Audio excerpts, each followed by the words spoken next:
Welcome to episode 479 of the Barcelona podcast, brought to you by the Blue Wire Podcast Network. I'm Dan Hilton, and I have the pleasure of welcoming to the show Amos Murphy from the City Report podcast. And if you hadn't guessed, we have something or someone to talk about today, and that is the signing of Ilkay Gundogan. But I also feel like the manager of Man City is somebody with some connection to Barcelona, if I remember right. Either way, we're going to talk about it all. Welcome to the show, Amos.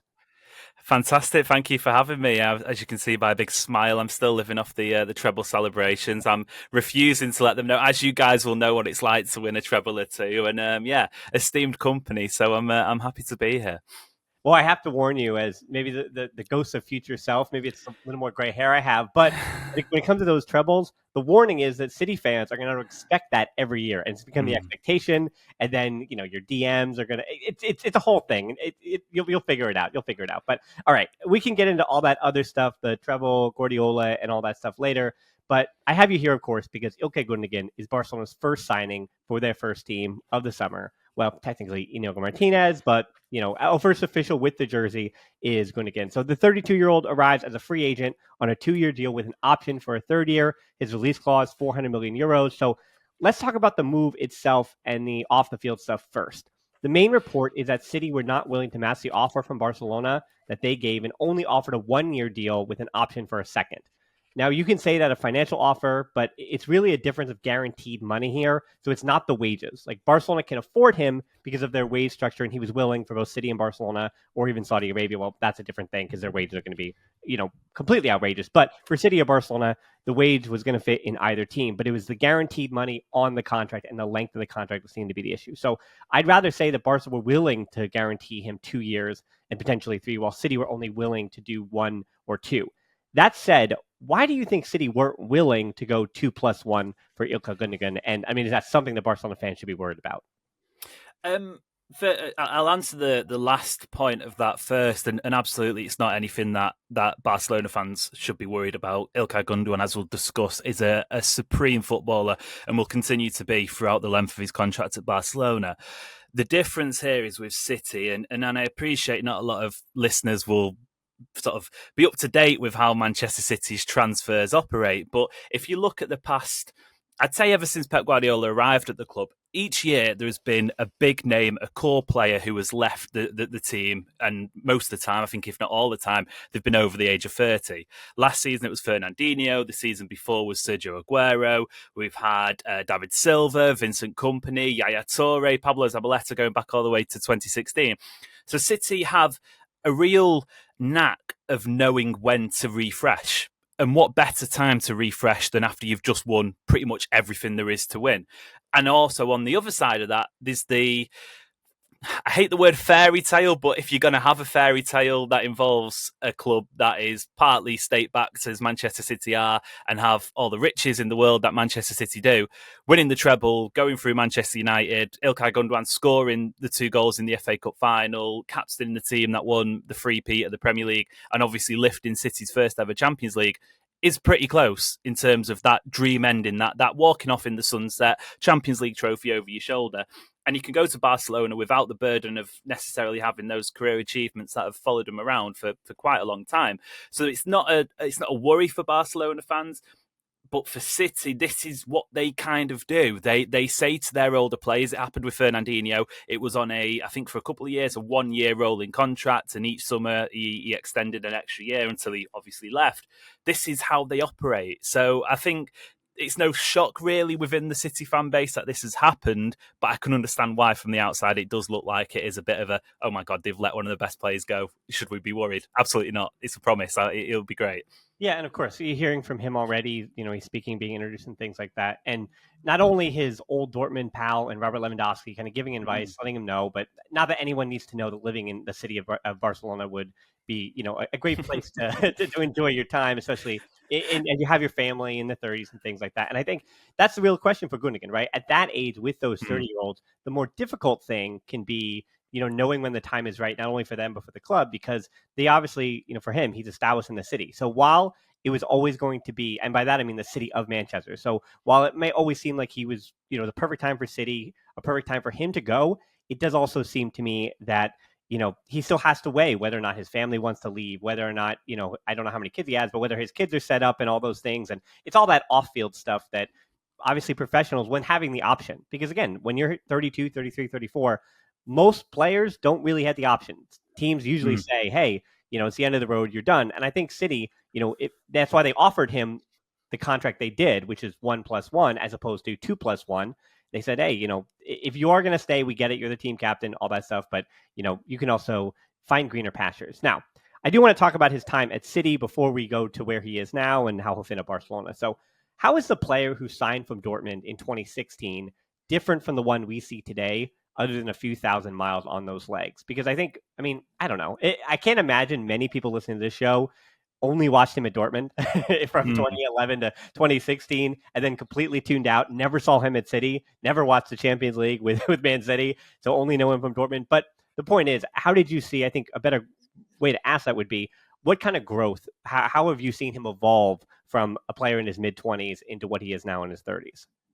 It's funny you say that, because if we hark back to Gundogan's first season, 2016-17, he put on a masterclass against Barcelona team who were 2 years out from having won the Champions League themselves. So he has always been a crucial, integral part to what Pep Guardiola has done at City. He was sounded out as the first signing under Guardiola in 2016 when he arrived from Bayern Munich, obviously having spent 3 years in the Bundesliga watching him and at times watching him tear his Bayern Munich team to shreds alongside Lewandowski, of course. But he was even though because he arrived to go back to 2016, he got an injury in his final season at Borussia Dortmund, and he wrote in his farewell letter that at the time he felt, this is my chance to go to City, having disappeared. The Guardiola's going to pull the deal. I'm not going to be able to go. I'm going to be stuck at Dortmund whilst I do my recovery. And the first thing Pep said to him was, no, you're my man. You will be here even if you arrive on crutches. And he did. There's videos of him walking through the door on his first day in crutches. So he's always been Guardiola's guy, basically. But in terms of how he's evolved, it's a really interesting question, because the Gundogan that arrived in 2016 isn't anything like the Gundogan that leaves in 2023. There's been, I'd say, ironclad 3 different iterations of Gundogan in terms of his playing style. He arrived at this sort of box-to-box, high-energy midfielder, a little bit like the player City have replaced him with in Mateo Kovacic from Chelsea. But then around possibly just after COVID, in the COVID season, 2020, 2021, he finished that campaign when City got to the Champions League final and won the Premier League as City's top goal scorer. I think he racked up somewhere in the region of 20 goals. He was being deployed as a false nine, and there is some genuine arguments from very intelligent, well-respected pundits that he is the second best false nine that Guardiola has ever used, behind one Lionel Messi. It was a position made for him. It was a system made for him. He had pacey wingers down the side. He'd arrive late in the box. He'd link up the play. It was absolutely perfect.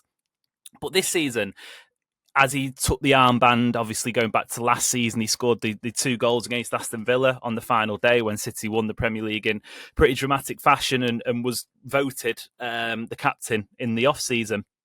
But he's taken the armband and he's almost deployed this sort of, the best way for me to describe it would probably be a second striker role to Erling Haaland. And, a lot of people maybe associate him with a sort of more traditional central midfielder, but he has been the man who has backed up Erling Haaland. Even when it wasn't going well for City, he was still the guy who was servicing Haaland in the way that no other City players really could.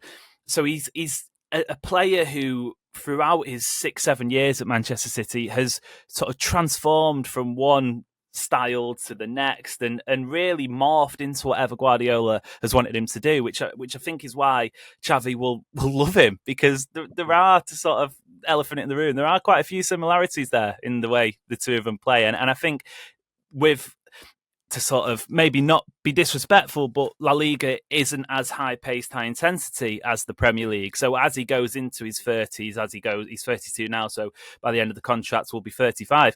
I think that's no issue at all, because he will be able to once again evolve into what suits him and whatever Xavi wants him to be. I think it's very diplomatic to say that the pace is different.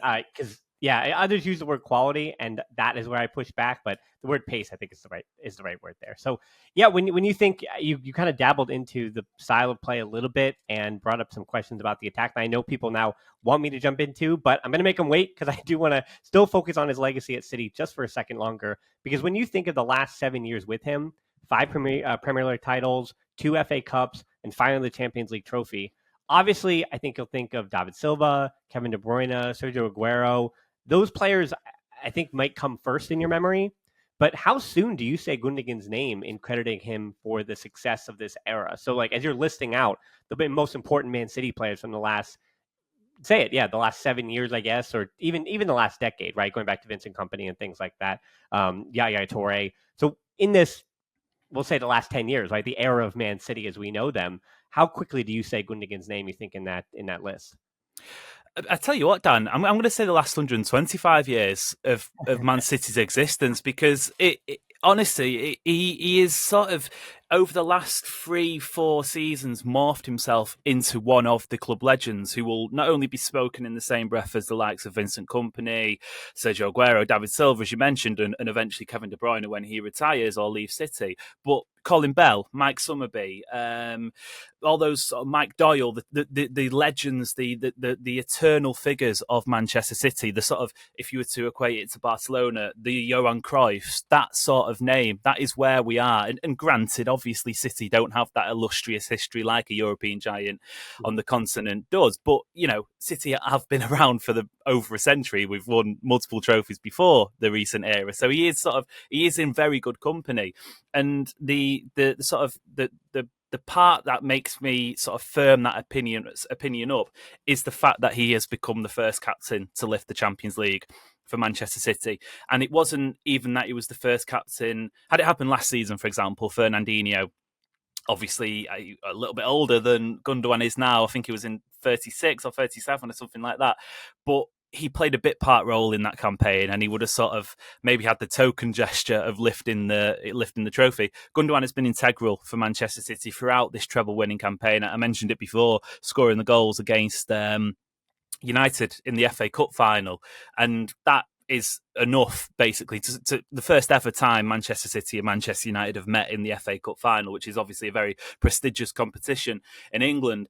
That would have been enough to sort of have your name in lights forever. But then to go on the week later and lift the Champions League, and then having the week before lifted the Premier League for the third time in a row, he genuinely is one of the greatest Manchester City players of all time, which makes this ending so perfect in a way. And it's a unique transfer because I think every single party, player, the club who was signing him, the club who were letting him go, can be equal parts happy because it is basically the perfect transaction. Yeah, I mean, when you talk about his exit, of course, Xavi left in 2015 after also winning the treble, but he was also 3 or 4 years older than Gundogan is now, and he also, of course, goes to Qatar.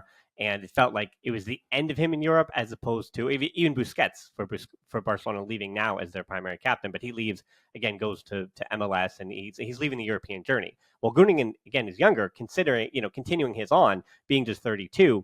And you mentioned him as a leader, and so just like Lewandowski last season, who isn't a captain. He might be the fourth captain this season, who knows? But Lewandowski didn't come in as a captain, but he came in as a player that was just different. With a lot of teenagers, even, or early 20-somethings in the squad, having a player that comes in, knows exactly who they are, what it takes to win, what it takes to win at a high level, what it takes to keep your body right, how to be a professional.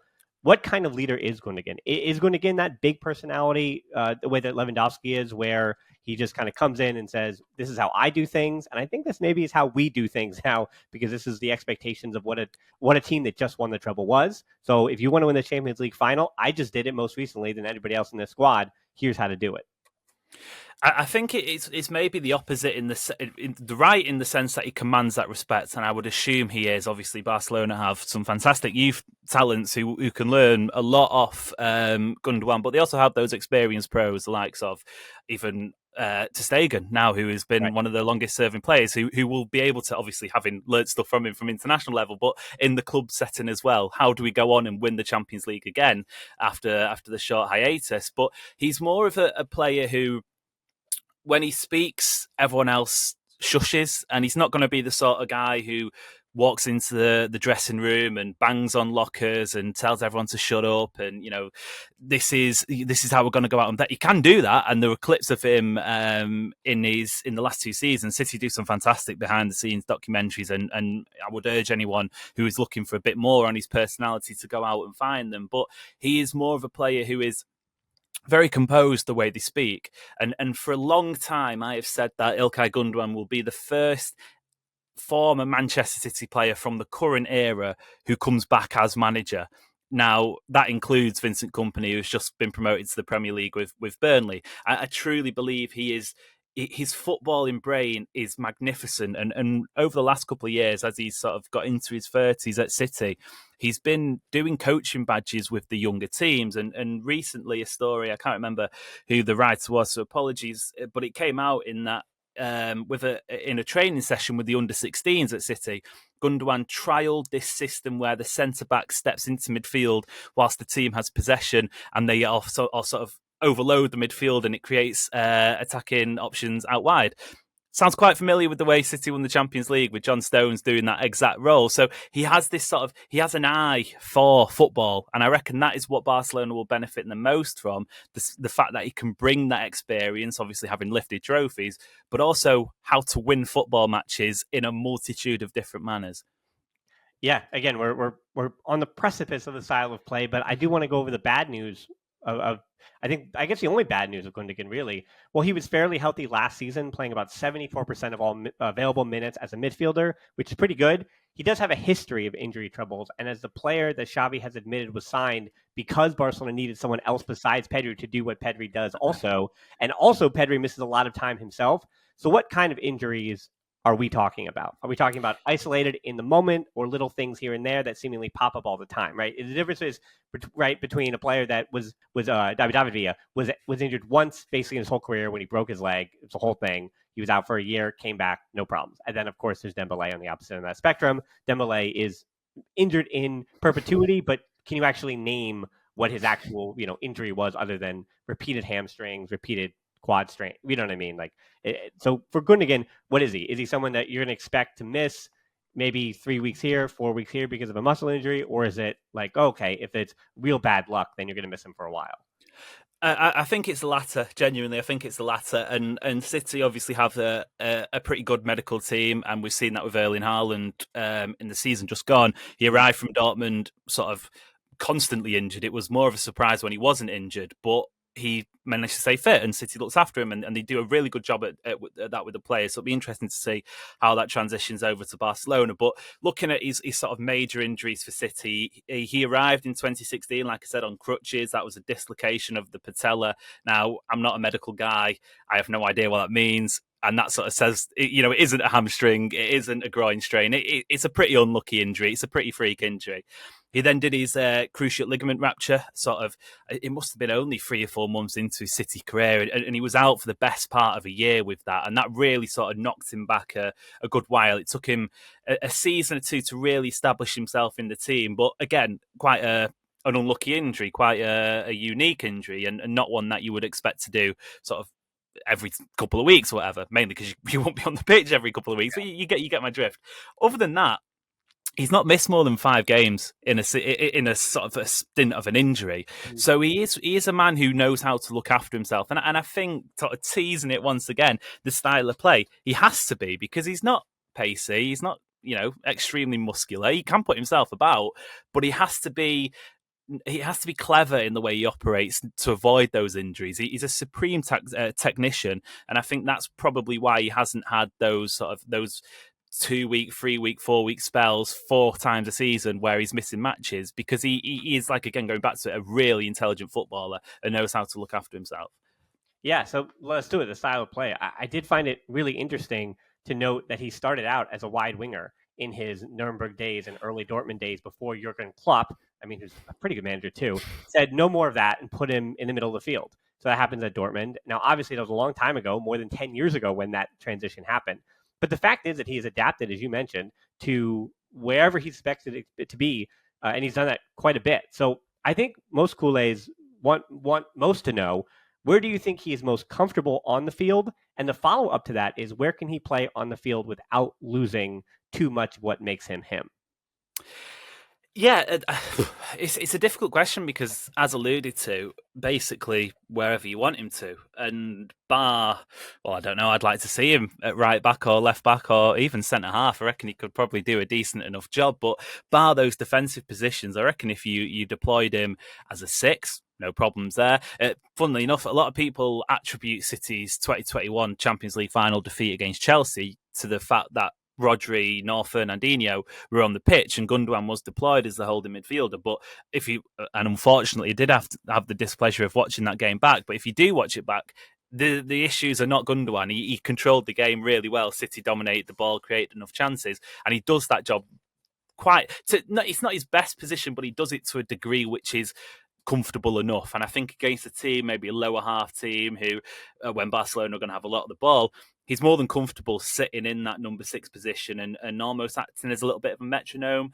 But I think that does take away from his attacking abilities. And we've seen over the last sort of 3 seasons, he has a real good eye for goal, and a sort of the best I could ever equate it to was a Frank Lampard style effect of just arriving in the box at the right time. His finishes are rarely 2, 3, 4 touches. They're often a first time finish, and he's a really good finisher. That's why he got 20 odd goals a couple of seasons ago. So I think the question will be, when you say what position is Gundogan best at, he'll respond and say, well, whatever you want me to do. And that's why I think Xavi will have a really fun time coaching him, because he is the ideal midfielder. And I think if you have someone like Pep Guardiola coming out and saying a couple of weeks ago during the season running, I love Ilkay Gundogan up there. He's up there with my wife. You know, that sort of tells you what you need to know about how much this fella has left an imprint on Guardiola.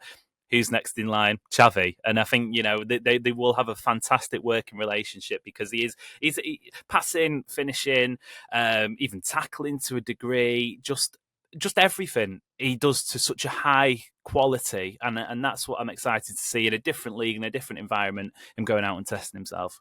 Yeah, well, where he is utilized, I think, is a big if, and the big if has to do with Barcelona's pivot or the defensive midfield spot. Because I think the first question, based on the way that the squad is constituted right now, and then of course it'll be my second show this week, but the names that are now popping up in this will say, even though the transfer window is about to open, but you already feel like conversations are had and they're sussing down their list. And Barcelona have now gone far enough down their transfer midfield or pivot list that I would ask, do you think that Frankie de Jong and Gundogan can coexist as double pivots without either one being a proper defensive midfielder, if that's the way the Xavi goes? And, I think you answered the question already a little bit in the Liga. I would say yes, like Frankie de Jong and Gundogan can easily coexist as the double pivots in the Liga when Barcelona have 70% of the ball against players, again, in the bottom half of the Liga table.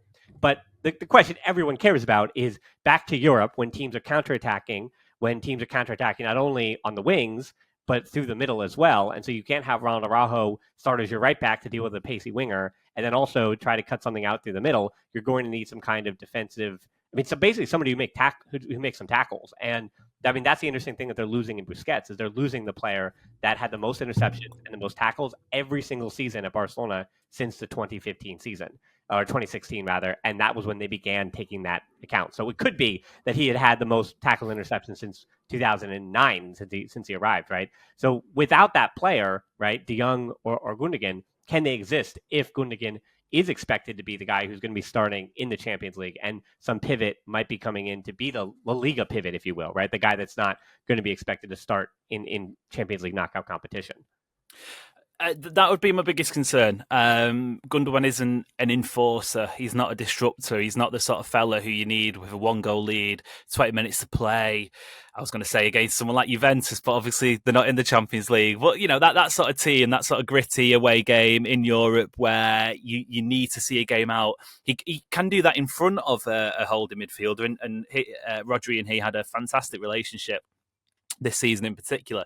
But just looking at FB Ref in terms of statistics, he averages about 1 tackle per game, which is handy and it's helpful, especially if you sort of coupling that with a more traditional holding midfielder. But he isn't that man, I think, who could do that against a higher quality opposition. He averages less than one interception per game. He averages less than one block, much less than one clearance, and that translates to Frankie De Jong as well. He averages just over one interception, but less than one block, and just over one tackle as well. So I would fear for the transitions if it is Ilkay Gundogan and Frankie De Jong being left to deal with it, because that could get it could get a little bit messy.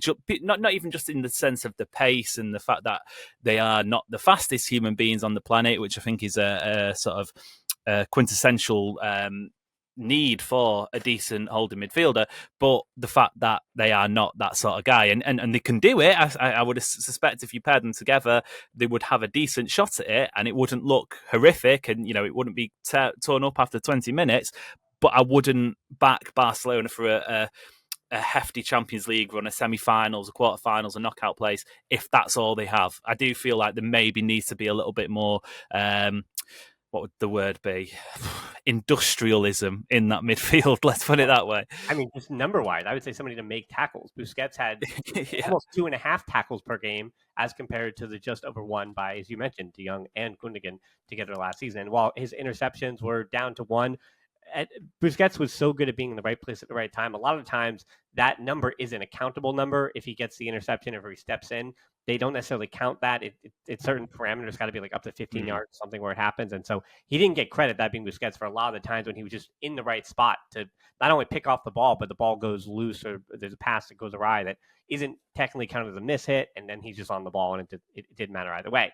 You already talked about his attacking, because again, now we're saying if Barcelona brings in a defensive midfielder and it all works out for them. I mean, let's say they do bring in somebody that just winds up being the starter anyway, and Barcelona is saying, hey, our defensive midfielder might not be this star attraction, but because we've now got talent at almost every other position, we're fine with just having a player not have any headlines and do what he needs to do, because Gundogan, just like Pedri, is best moving forward. And so now you have in theory, a 5-man midfield rotation, including Pedri, Gavi, De Jong, and Gundogan, along with whoever that pivot may be, with Kessie likely on the outside looking in, and pushing Gundogan forward, even maybe more so than Gavi, because I think that's the other question about him in an attacking sense.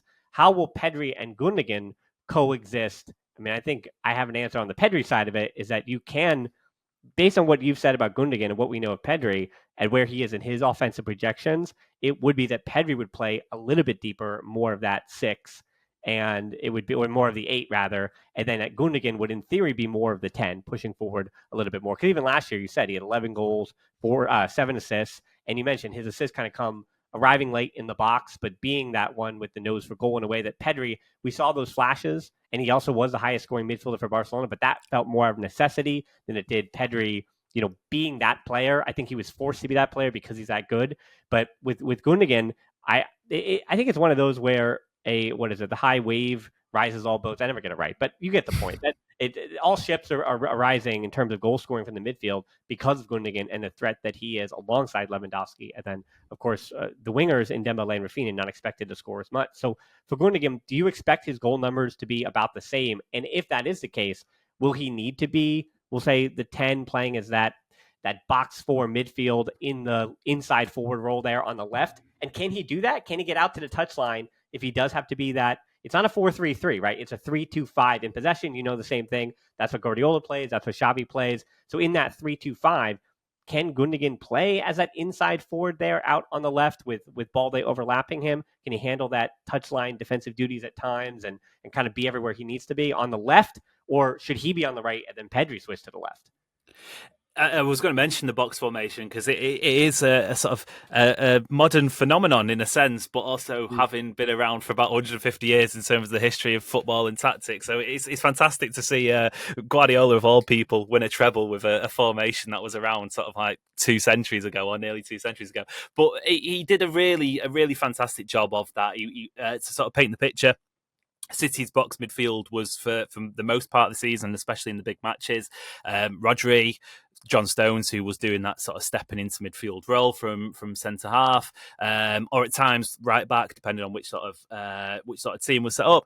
Then Kevin De Bruyne and Gundogan would be the two in front, acting as the eight, sort of quasi 10. It was all very weird. It was all very experimental, but you sort of get the picture. I think he can do either side in terms of sort of operating. And we saw a fantastic goal in the Manchester Derby FA Cup final. Keep going back to what it was one of his best performances, where 13 seconds in he arrives. I think it was from the right hand side and sort of just a fantastic volley, first time volley into the top corner. So he does sort of that. That would probably be maybe I would fancy more on the left hand side, because he can sort of.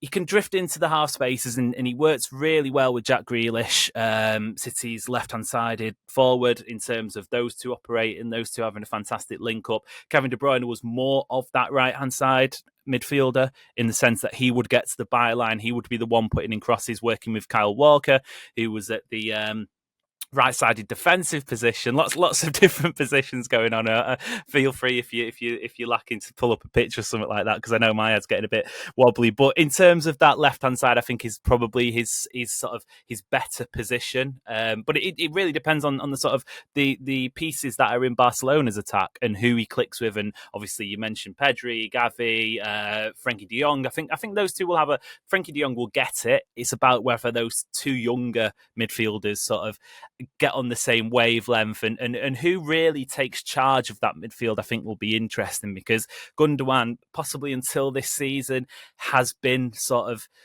the other guy, not in the derogatory sense, but Kevin De Bruyne has the keys, or maybe David Silva had the keys going back to a couple of years ago, whoever else was in there, and then Gundogan would be the accessory. It's whether or not Gundogan now is the main guy, and it's built around him with the likes of Pedri, Gavi, sort of working to try and come up with a formula that allows Gundogan to get the most productivity going forward. Yeah, it does seem odd that he kind of comes into the team being the one that you'd expect to kind of be the stabilizing force, because Pedri, I mean, it feels like he's been around a long time, but he hasn't. And I think, to your point, if Pedri is still the metronome, if Pedri is still the best midfielder in Barcelona's midfield, that raises the ceiling. That is the best version of Barcelona if Pedri is the man, and Gundogan is still the accessory piece to him, or the Robin to his Batman. But as you mentioned, based on not even getting the best out of Gundogan, but getting the best out of that midfield, having everybody on the field that needs to be on the field, it might be required that he is kind of what is set up. And I think there is a world too. It's funny with Lewandowski. Last year he had 33 goals and 8 assists, but with Dembele, if he's able to stay healthy and be on the field, obviously that brings the best out of Lewandowski. And then Gundogan also being on the field, I think, brings the best out of Lewandowski. So having those two together, basically not his henchmen, but two guys that we know can feed Lewandowski at the highest level. I think Lewandowski is still, even at 35, going to be capable of, now you're talking 40 goals again, right? And then whatever you get out of Pedri, whatever you get out of Gundogan, whatever you get out of Rafinha and Dembele is fine. We're happy with it if it's 8 to 10 goals, because as you know too, when it comes to winning trophies, especially in leagues, it's can you get to the number of goals required? Like, where are those goals coming from? I always do this experiment, which again brings up players like Ansu Fati and Ferran Torres. And by the way, we're gonna transition to Guardiola and Cancelo, but I'm gonna slip this in there. Do you want Ferran Torres back for like 45 million? What is that cool or no? All right. I'd still like the money that Ferran Torres was bought for. So to start off with that. Yeah. All right. So you got to wait for that amortization, all that stuff. So, all right. Well, City fans, maybe not say upset about losing Gundogan. You said they're more at peace with it, but just kind of wondering, all right, you've got him gone, and I think Mateo Kovacic has been around long enough that you'd expect that he's not going to have any issues hitting the ground running. So that's not a concern. But you still haven't finished polishing your Champions League trophy, as you mentioned, with Pep Guardiola on the sideline. And the big question about Guardiola, because obviously from the Kool-Aid perspective, he was a Kool-Aid, played for Barcelona. He is still so essential to their philosophy, the direct line from Cruyff to Guardiola to Busquets on the field, as the captain, as the defensive midfielder, as the pivot, and then going back before Cruyff in Rinus Michels. Like, for Barcelona, there's a legacy it's not even the pivot position, but a philosophy of the way that a midfield runs that dates back legitimately to the 60s and 70s, right? And you're talking about that long, about 60 years. And so it's difficult, I think, for Kool-Aid to separate Guardiola's legacy from always being a Kool-Aid, even though he has been gone for now 10 years. So how would you define Guardiola's legacy at City? And how do you define Guardiola's legacy overall still, again, with the idea, the understanding that he is and always will be a Kool-Aid?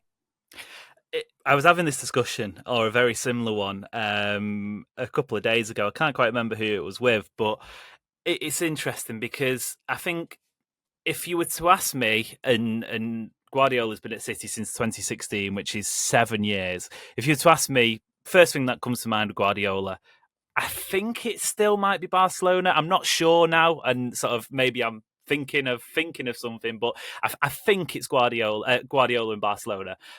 But there's a generation of football fans who will only have ever known Guardiola at Manchester City. Right.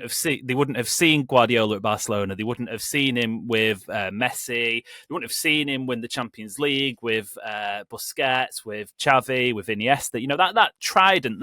That's basically a lot of my football education, because when I was growing up a City fan 15 odd years ago, we didn't have anywhere near the quality. So I think a lot of people, and this is why it was so fantastic when Guardiola came to City, because he was idolised before he arrived, and not many managers can say that.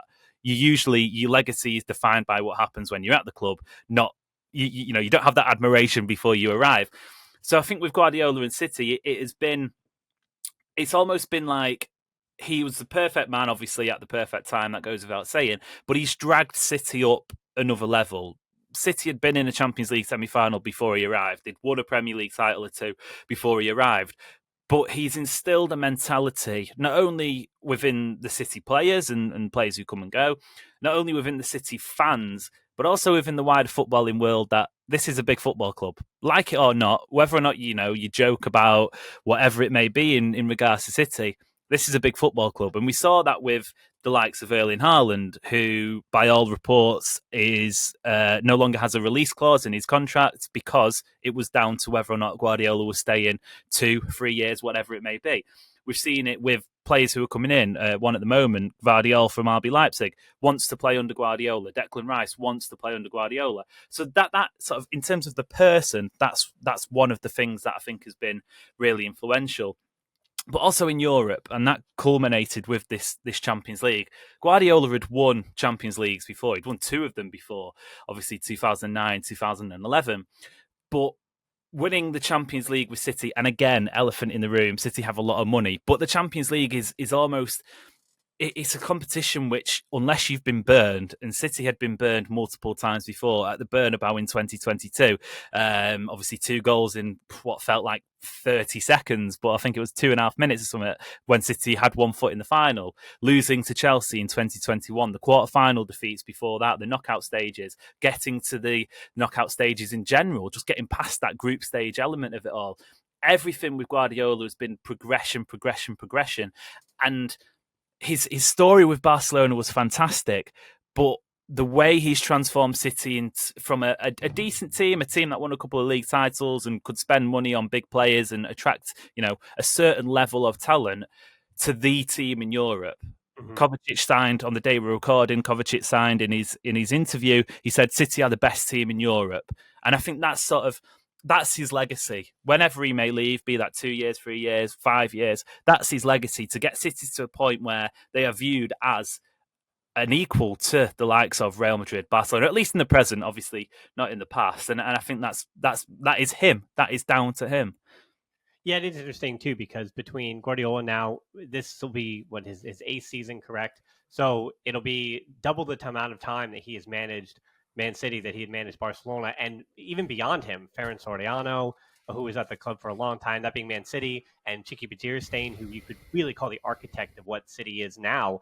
They have both been at Man City also double the time or triple the time they were at Barcelona, pulling the strings there. And so there is this contingent of Catalans at Man City who have been doing the job at City, again, for many more years than they ever did it at Barcelona. But because of football, again, seems to be, as you said, I mean, for whenever new fans jump on, that is the nexus of when they begin considering this era, this journey. And for you and I, who were there 15 years ago and watching those things, and I was a fan of Guardiola then and Barcelona and all that stuff then, and enjoying that back 15 years ago, that it feels like City as in a continuation of this product where the names and faces that that did the thing at Barcelona and have now moved on and are doing the thing at City, it still feels like this a continuation of the philosophy of almost reaching what perfect football is supposed to be as it changes and it ebbs and flows in time. And I think fullbacks are a big thing there, because here's the last question here about a fullback in João Cancelo, because he's so interesting in modern football because of the importance of fullbacks. Like the Kyle Walker deal that Man City made a few years ago really did raise all the eyebrows about like, oh no, are footballers, I mean, are fullbacks really going to be this expensive nowadays, right? So the João Cancelo loan, will he, won't he go out on loan, or will he arrive to Barcelona, or where will he go this offseason? I think is all pretty interesting, because last time I checked 2 seasons ago, he was arguably a top fullback in world football. I mean, we're talking 3. So what in the heck happened in just a few months that seemed to continue on at Bayern Munich when he went on loan there? I mean, so should Kool-Aid in any way be excited if he was loaned to Barcelona at the end of the transfer window, if City can't find any suitors, or if City can't even find anything in the locker room that they want to, have him continue on to the club? It seems like it's all set on fire at this point. I'll have to contact my lawyer after I say this, because it might. There are a few allegations, but I'll keep it clean. Basically, in around January time, Cancelo started the season as City's starting fullback, and sort of throughout the pre-World Cup period was a regular in the team and doing pretty well. The 2 seasons prior, he was named in the PFA team of the season, which is basically the players in the Premier League vote for a team of the season. Cancelo was named in it. He's still one of the best fullbacks in the world, and rightly so. But after the World Cup, he came back, and obviously Portugal had a difficult World Cup, as we all saw. Cristiano Ronaldo going off crying down the tunnel, which was hilarious. But Cancelo, obviously, and Ruben Diaz, Bernardo Silva, it wasn't just him. A lot of players came back from the World Cup and really sort of struggled to get back into the rhythm of it. And Cancelo was dropped, just straight out dropped. He was replaced on the whole by Nathan Ake, who had sort of played a little bit throughout the season, but he was very much seen as a secondary, even tertiary at times, player in that left-back position. Rico Lewis, a young academy prospect, came in. He was 18 years old. Yeah. He was playing at right-back whilst Kyle Walker was injured. Cancelo just wasn't playing. And by all accounts, this is where it gets a little bit murky, but by all accounts, he was doing his level best to disrupt the dressing room in the sort of the most traditional, toys out the pram style you can imagine. He was sort of making comments, allegedly was going into tackles on players who were sort of, maybe in his positions and getting more game time. This is all reports, by the way. This isn't just sort of rumours from me, but yeah, he wasn't very nice in the dressing room. And that's why he was shipped out. Just sort of a couple of days before the transfer window end, he was told by his agent that City don't want him. He's going to have to find a new club. Bayern Munich came in, and again, it didn't really work. The issue with Cancelo is I think he is one of the best players in the world if he has it all. If he is knowing that he is starting every single week, there are a few better players who can do that fullback position as he does. And going back to it, he's another player who is very absorbent in terms of what he can offer on a football pitch. If you want him to play right back, if you want him to play left back, if you want him to step into midfield, if you want him to sort of do that touchline, hugging down the line, cutting in on the byline, he can do it all. He's an incredible footballer, but it's the attitude that's the problem. And I sort of feel like it's obviously happened at Juventus. It's happened at a couple of other clubs he's been at as well. When things start to go sour, he isn't the fella who will knuckle down and say, right, okay, I'm going to get my place back. There's a few City players who that's happened to. Nathan Ake has sort of been in and out the team, but this season was one of City's most important players. Cancelo is never that guy. He isn't the one who's going to say, okay, I've realised I'm out of the team, I'm out of form, let me get back into it. He's going to cause disruption. And I feel like maybe in 2-3 years' time, when he sort of is at another club and it happens again, the cycle goes round, City fans will be sat there going, I told you so. Just to wrap up, because obviously you mentioned about the loan or the sale, I would be very, very, very doubtful that City get a cash offer for him because he's contracted until 2027. I would even be more doubtful that he plays another game for Manchester City. So sort of putting 2 and 2 together, that equates to a loan. I would just fear for whichever club it is, unless I don't like that club, which you can have him. You can have a fantastic year with him, but after that, it'll probably go downhill. Yeah, he's going to be interesting too because I mean, if he were to arrive at Barcelona, because I think the Catalan papers are licking their lips with the idea that if he thinks that the reports and the rumors and things of him in training, if he thinks those are leaked at City, for Barcelona, you can't sneeze without 90 papers writing something. And if he thinks the pressure of the Entorno is bad there, I mean, they would also bring into question he'd be signing immediately with the idea that unless he proves it to Xavi from day one, Balde, Christensen, Araujo, and Kunde, those are Xavi starters on the back line. So Cancelo, I mean, there's no guarantee that he would start just coming in on arrival, even though Kunde would love to shift over. And Kunde is interesting too. You mentioned the Portuguese players struggling coming back because the French players for Barcelona did the same thing.